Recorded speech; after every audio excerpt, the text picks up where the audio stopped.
तीन प्रकार के श्रोता होते हैं। एक श्रोता, पहला नंबर 1 का श्रोता, वो कैसा श्रोता होता है? बोले गदगद गिरा नयन बहे नीरा। जब वो भगवान की कथा को बैठ करके सुनता है, उसको पता नहीं होता कि अड़ोस में पड़ोस में कौन बैठा हुआ है। उसका कंठ अवरुद्ध हो जाता है, वाणी मौन हो जाती है, नेत्रों में आंसू भर जाते हैं। जो प्रत्येक शब्द, प्रत्येक वाक्य को सुनते समय प्रभु की कृपा की अनुभूति करता है, जो डूब करके कथा को सुनता है, उसको कहते हैं नंबर 1 का श्रोता। डूब करके, उसको नहीं पता कौन क्या हो रहा है। एक इसको कहते नंबर। दूसरा होता है कौन? सरोता। सरोता वाली कैटेगरी का।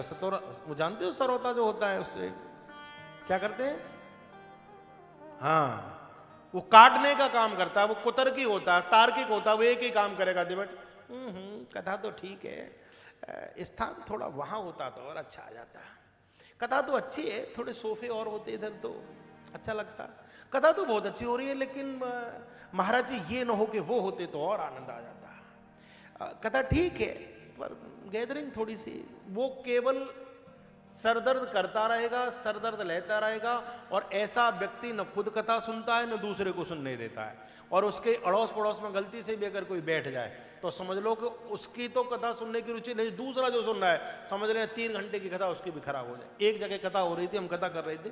अच्छा, व्यासपीठ से जितने भी लोग कथा सुनते हैं, सब पे वक्ता की नजर रहती है, कौन फोन चला रहा है, कौन एक दूसरे काना फुंसी कर रहा है, कौन कान में ये पूछ रहा है कि ये बड़ी साड़ी कहाँ से ली थी तुमने। वो सब उसकी दृष्टि में रहता है कि कौन क्या क्या कर रहा है। तो मैं देख रहा था, जब भी मैं कोई बात सुनाऊं, एक थे सज्जन, वो कथा सुन रहे थे, उनके पड़ोस में जो बैठा था, बार बार जैसे ही मैं कुछ कहूं तुरंत ही बार बार उसका हाथ पकड़े और उंगली उठा के, देखा महाराज जी ने कितनी अच्छी बात कही, देखा महाराज जी। वो बार बार ऐसा कर रहा था जैसे वो सबसे ज्यादा समझ रहा है कथा को। और जो पड़ोसी बैठा अब उसका इतना हाथ दर्द कर दिया। तीसरी चौथी बार जब उसने करा तो उसने एकदम बड़ी बुरी तरह से हाथ झटक दिया और उससे बोला, ऐसा कर ले, तू ही सुन ले, मैं दूसरी जगह जाके बैठूंगा। एकदम चीख पड़ा, बोले ले मर, तू ही सुन, मैं जा रहा हूं यहां से। कई बार ऐसा आदमी भी आ जाता है। सरोता। तीसरा होता है सोता।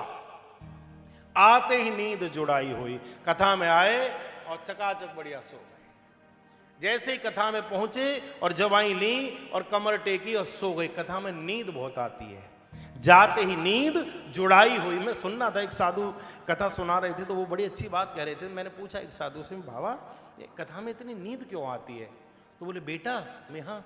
बोली, ये जो नींद है ये कुंभकर्ण की सेविका थी, दासी थी, उनकी पत्नी थी।